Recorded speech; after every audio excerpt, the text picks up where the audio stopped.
अस्सलामुअलैकुम स्टूडेंट्स। आज हम लोग chapter number 1 nutrition in animal के शॉर्ट क्वेश्चंस डिस्कस करेंगे। पहला क्वेश्चन है, व्हाट इज़ पेरिस्टालिसिस। पेरिस्टालिसिस किसे कहते हैं? ये है रिपलिंग मोशन। रिपल कहते हैं वेव्स की तरह वाली मोशन, ठीक है। जैसे पानी में पत्थर फेंके तो वेव्स प्रोड्यूस होती हैं, तो वेव की तरह की मोशन मसल के अंदर जो होती है, इसके लिए आप जो डायग्राम है इसकी देख सकते हैं। चैप्टर नंबर 1 क्रिएटिव साइंस की आपकी बुक है, उसका टॉपिक न्यूट्रिशन इन एनिमल, उसमें डाइजेस्टिव सिस्टम के प्रोसेस में पेरिस्टालिसिस मूवमेंट का बताया गया है, ठीक है। तो डाइजेस्टिव ट्रैक में मसल की जो मूवमेंट होती है, डाइजेस्टिव ट्रैक यानी फूड पाइप, एसोफेगस, ठीक है। एसोफेगस से फूड रिपलिंग मोशन, मसल की रिपलिंग मोशन की वजह से स्टमक में जाए और देन इंटेस्टाइन, तो ये क्या कहलाएगा? पेरिस्टालिसिस। डाइजेशन, निज़ाम हज़म क्या है? ये ब्रेक डाउन है फूड का, खाने का, इनटू स्मॉल, छोटे डिफ्यूज़ेबल, जज़ब होने वाले मॉलिक्यूल जो कि ईज़िली जज़ब हो जाते हैं, ठीक है। What are villi. विलाई किसे कहते हैं और इसकी लोकेशन और फंक्शन क्या है? तो इनर सरफेस स्मॉल इंटेस्टाइन के अंदर जिसमें बहुत सारी फिंगर की जैसी प्रोजेक्शंस होती हैं उसे विलाई कहते हैं।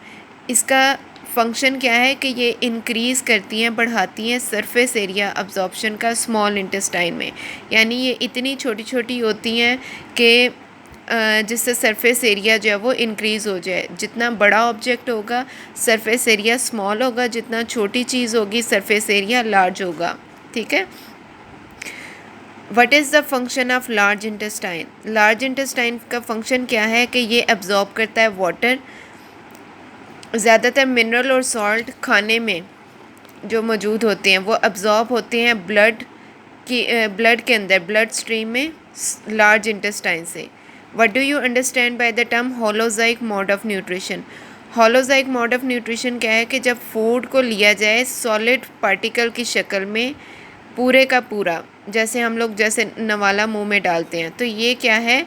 होलोजाइक मोड ऑफ न्यूट्रिशन। तो मेथड ऑफ फूड टेकन, तो इस तरह से जो फूड अंदर लेके जाया जाए वो होलोजाइक मोड ऑफ न्यूट्रिशन है। सूडोपोडिया। सूडोपोडिया क्या है कि अमीबा के पास फॉल्स फीट होते हैं कि वो मूवमेंट करें और कैप्चर करें फूड। ये फॉल्स फीट जो कि हैं वो क्या कहलाते हैं? सूडोपोडिया। ये जो आपको नज़र आ रही हैं प्रोजेक्शंस, ये फॉल्स फीट हैं अमीबा के।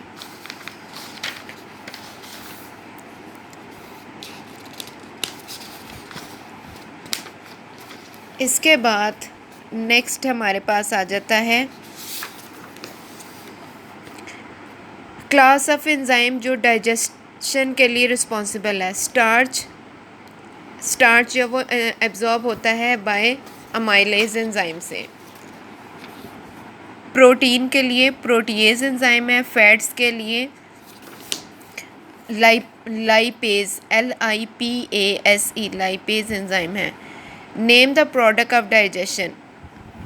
डाइजेशन के प्रोडक्ट क्या होंगे? कार्बोहाइड्रेट जो है वो चेंज होगा ग्लूकोज में, प्रोटीन जो है वो अमाइनो एसिड में, फैट्स जो है वो फैटी एसिड और ग्लाइसरोल में चेंज होगा। What do you understand bye digestive enzyme. किस तरह से अमाइलेज इफ़ेक्ट करता है स्टार्च पे? तो डाइजेस्टिव एंजाइम ये वो सब्सटेंस हैं जो सक्रीट करता है सेल्वरी ग्लैंड यानी आपका थूक और सेल लाइनिंग, और वो सेल लाइनिंग जो कि स्टमक के अंदर मौजूद है, पेनक्रियास और स्मॉल इंटेस्टाइन के, ताकि वो हेल्प करें डाइजेशन ऑफ फूड में। इफ़ेक्ट ऑफ अमाइलेज का क्या होता है स्टार्च के ऊपर? अमाइलेज जो है वो डाइजेस्ट करती है स्टार्च को शुगर में। Where is bile produce. Bile कहाँ प्रोड्यूस होता है और कौन सा कंपोनेंट है फूड का जो बाइल को डाइजेस्ट करता है? बाइल जो है वो ग्रीन वाटरी फ्लूइड है, पानी की तरह का फ्लूइड है जो प्रोड्यूस होता है लिवर, जिगर के अंदर, और स्टोर कहाँ पे होता है? गॉल ब्लैडर के अंदर, ठीक है। फूड कंपोनेंट जो बाइल डाइजेस्ट करता है वो क्या है कि बाइल हेल्प करता है डाइजेस्ट करे फैट यानी चिकनाई को टाइनी ड्रॉपलेट्स में, छोटे छोटे कतरों में, ताकि वो छोटे छोटे कतरों पे एंजाइम आसानी से एक्ट करे। और अल्कलाइन बाइल जो है वो न्यूट्रलाइज कर देता है एसिडिक फूड को स्टमक के अंदर। ठीक है, जो फूड में एसिडिक एक नेचर होती है, जैसे स्पाइसी फूड जो वो एसिडिक होता है बाय नेचर, तो उसको डाइजेस्ट कर देता है। So this was all about your short questions.